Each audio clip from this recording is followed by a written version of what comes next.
Fala pessoal, no vídeo de hoje vamos falar sobre as duas maiores facções do Brasil e como elas surgiram.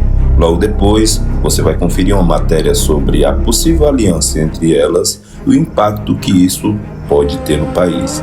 Se você gosta desse tipo de conteúdo e quer ficar por dentro de tudo, já se inscreve no canal e ative o sininho e deixa o like. Agora, bora pro vídeo! Em 1993, o primeiro comando da capital surgiu dentro do Piranhão a partir da formação de um time de futebol. Contudo, Marcola não fazia parte do time, por isso, ele não é considerado um dos 8 fundadores da organização. Entre os 8 fundadores estavam Cezinha, que eu citei anteriormente, e José Márcio Felício, mais conhecido como Geleião. Nessa época, considerado um dos maiores assaltantes de bancos do país. Marcola dividia a cela com outro fundador do PCC, Idemir Ambrósio Sombra. Marcola pode até não ser considerado um dos fundadores da facção, mas ele logo ganhou a função de líder por ser um bom articulador, conhecer muita gente e fazer parte do grupo que fundou a organização criminosa. Ao voltar para o Carandiru, conseguiu fugir mais de uma vez do que era considerado o maior presídio da América Latina. Nas ruas, ele planejou assaltos a bancos e a empresas de transportes de valores. Em um dos assaltos, sua quadrilha conseguiu levar cerca de 10 milhões de reais. Em outra ocasião, eles levaram 5 milhões. Embora passasse muito tempo no Paraguai por ser um fugitivo da polícia, ele não conseguia ficar muito tempo longe do Brasil. Com muito dinheiro no bolso, Marcola andava em carros de luxo, usava roupas de marcas caras e investia em sua vaidade. Essas características deram a ele o apelido de Playboy. Em algum momento de 1999, Marcola estava circulando pela Marginal Tietê em um Dodge Stratus, um carrão da época. Ao ser parado pela polícia, as autoridades acharam estranho aquele homem de aparência simples andando em um carro de luxo. Na abordagem, descobriram que se tratava do próprio Marcola. De volta à prisão, ele optou por ficar à margem do PCC para dar apoio aos que estivessem detidos. Depois, quando percebeu que seria vantajoso se unir à facção, ele, que já era conceituado no mundo do crime, foi alçado à categoria de piloto, um degrau abaixo dos fundadores na hierarquia do grupo. O Sombra se manteve no poder da facção até julho de 2001, quando foi assassinado por outros detentos durante um banho de sol na casa de custódia de Taubaté. Logo depois, Cezinha e Geleião assumiram o controle. Nesse mesmo ano, após o desentendimento sobre os rumos da facção, com Geleião e Cezinha e o assassinato da ex-esposa de Marcola, a advogada Ana Maria Olivato, as coisas ficaram tensas. As suspeitas eram de que a advogada teria sido assassinada a mando de Cezinha. Essa desconfiança vinha tanto dos membros da facção quanto da polícia. Aparentemente, Marcola chegou ao poder do PCC depois do assassinato da sua ex-esposa, quando ele teria entregue à polícia os números de telefone usados por Cezinha e Geleião, que tiveram suas linhas grampeadas pelas autoridades. Como resultado, o Ministério Público conseguiu que fossem transferidos para o regime disciplinar diferenciado na penitenciária de Presidente Bernardes, onde os detentos ficam isolados a maior parte do tempo e têm direito a apenas 1 hora de banho de sol por dia. Assim, o comando do PCC foi repassado para Marcola. Os 2 chefes do PCC, que foram traídos por Marcola, tiveram fins trágicos. Cezinha foi expulso da facção após ser acusado de mandar matar Ana Olivato. Com isso, acabou sendo assassinado em 2006, possivelmente a mando de Marcola. Em 2002, Geleião assinou um acordo de delação premiada com as autoridades. Ele incriminou Marcola e chegou a depor como testemunha de acusação em um processo contra ele. Ele permaneceu em um presídio federal de segurança máxima, no único lugar onde o Estado conseguiria garantir sua integridade física. Nos anos de 1970, o Instituto Penal Cândido Mendes, conhecido como o Presídio da Ilha Grande, em Angra dos Reis, no estado do Rio de Janeiro, viu nascer uma das maiores facções criminosas do país. Através da junção de presos comuns com presos políticos, formou-se um grupo que passou a dominar o mundo do crime no Rio de Janeiro. Hoje, vamos falar sobre a origem do Comando Vermelho, uma das mais conhecidas facções criminosas do país. Então, deixe o seu like, curta o canal e siga com a gente.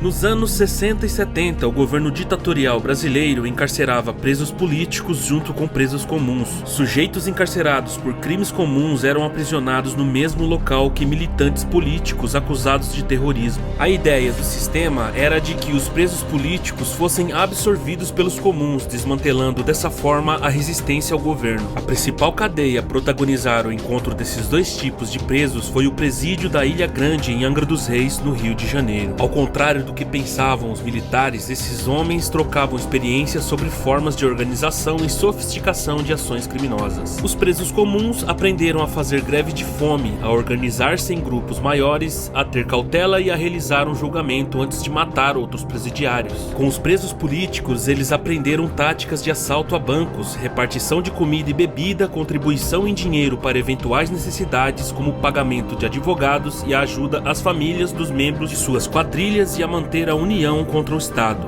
Muitos presos comuns tiveram contato com manuais de guerrilha urbana, obras filosóficas e sociológicas. Dentro do presídio, pós-lei da anistia que libertou presos políticos, os presidiários comuns que continuaram presos formaram duas organizações rivais. Eram elas a Falange Vermelha e a Falange Jacaré. A Falange Vermelha mudou o nome para Comando Vermelho. Seus líderes foram soltos, suas ideias e formas de organização tomaram conta de centenas de favelas cariocas. Em um primeiro momento, o grupo estava voltado para assaltos a banco e buscava uma unidade que pudesse facilitar as suas ações. Com a chegada das drogas, especializou-se no tráfico e passou a aterrorizar aqueles que se opunham à facção, ao mesmo tempo em que desenvolvia ações assistencialistas na favela, chegando até mesmo a assaltar caminhões com mercadorias para distribuir aos moradores. Com o passar do tempo, o grupo foi crescendo cada vez mais e expandindo seus negócios. Hoje, o Comando Vermelho controla o tráfico de cerca de 60% das favelas cariocas. PCC e Comando Vermelho se unindo, o que representa essa reunião entre as duas facções criminosas que o Cidade Alerta teve acesso às informações. Agora, telão do Gotinão, vamos lá. As duas maiores facções criminosas do país, lado a lado. E aí que eu me tornei o chefe do negócio, porque antes disso daí eu não era chefe de nada, entendeu? PCC e Comando Vermelho estariam dispostos a fazer uma trégua na violenta guerra que dura cerca de 8 anos e já deixou muitos mortos. Historicamente, o Comando Vermelho e o PCC já foram unidos, até o PCC mandar matar o Rafah na fronteira do Paraguai e tomar ali toda aquela região, controlando o tráfico de entorpecente no sul e no sudeste do país. Ali houve um rompimento. O Comando Vermelho até hoje tenta liderar o norte e o nordeste do país e tem muita liderança lá. E o PCC tomou todo o sul e o sudeste e também, fazendo coligações com outras pequenas facções, está presente no norte e no nordeste do país. Em 2017, o capítulo mais sangrento na disputa por território e dinheiro. 56 detentos foram executados em uma penitenciária de Manaus, no Amazonas. 26 mortos eram integrantes do PCC. Serviços de inteligência que monitoram as facções identificaram um possível plano de união entre os grupos. Inclusive, uma reunião teria acontecido nesta segunda-feira entre lideranças que estão em penitenciárias. Entre os pontos discutidos, a paz nos presídios para acabar com a matança de faccionados, o respeito territorial na atuação do tráfico de drogas e algo que pode ser ainda mais importante para os grupos. Através dos advogados, as facções pressionariam o sistema penitenciário federal por normas menos rígidas para as lideranças detidas nos presídios de segurança máxima. Nomes como Marcola e Marcinho VP.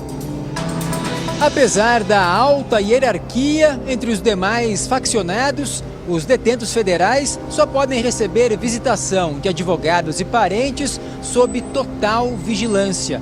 E eles não têm direito à visita íntima. Autoridades dizem que essas conversas sobre uma possível união por um tratamento menos severo nos presídios começaram já há algum tempo e que as facções tentam de todas as formas flexibilizar as restrições. Eu não tenho nenhum vínculo com o Marcola, tenho muito respeito por ele, muita admiração por ele, porque é uma pessoa muito inteligente. Quando eu estava na rua, eu conversava com ele. Eu estava na rua, ele estava preso, a gente conversava.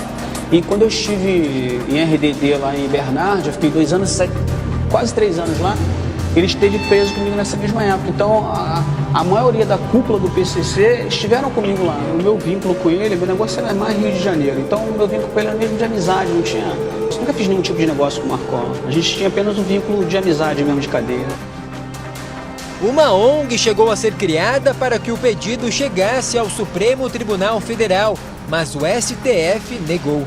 Advogados também procuraram um Tribunal Internacional de Direitos Humanos.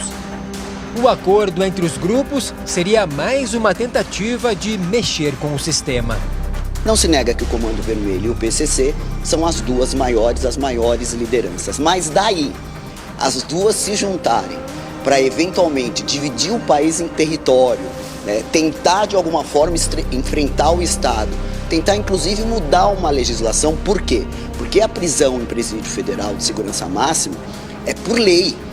Tem todo um trâmite dentro do Poder Judiciário. Então, o fato de se juntar ou não consegue mudar essa questão de monitoramento, falta de não visita íntima, tudo isso que impõe, né, a prisão federal no Brasil e em qualquer lugar do mundo. Então, ainda, né, essa movimentação não aparece de forma muito clara e eu ouso dizer até numa perspectiva de possível no sistema. A sede de vingança dos faccionados e a divisão de regiões e faturamento do tráfico de drogas podem colocar em xeque a possível trégua. Essa luta de território e o tráfico de entorpecente, ele é assinalado exatamente por territorialidade. A organização criminosa, a facção mais forte é aquela que tem mais pontos e que tem mais território. Unir tudo isso e dividir por 2, o que faríamos com as outras 86 facções criminosas? Com vastos recursos e fortemente armados, PCC e Comando Vermelho, uma união poderosa que impõe medo. Essa situação do preso lutar pelos seus direitos faz parte do sistema. Existem recursos, existem agravos, existem discussões jurídicas onde, logicamente, um preso condenado a 300 anos, usando os meios constitucionais, luta para que o seu cumprimento de pena não seja tão gravoso. Então, a gente já está acostumado a lidar, com esse, como a gente fala, com esse tranco de vai e vem. Faz parte da República, faz parte da democracia. Mas daí, essa união a abalar o país inteiro em prol de direitos, por exemplo, de visita, eu acho que ainda está muito distante da realidade.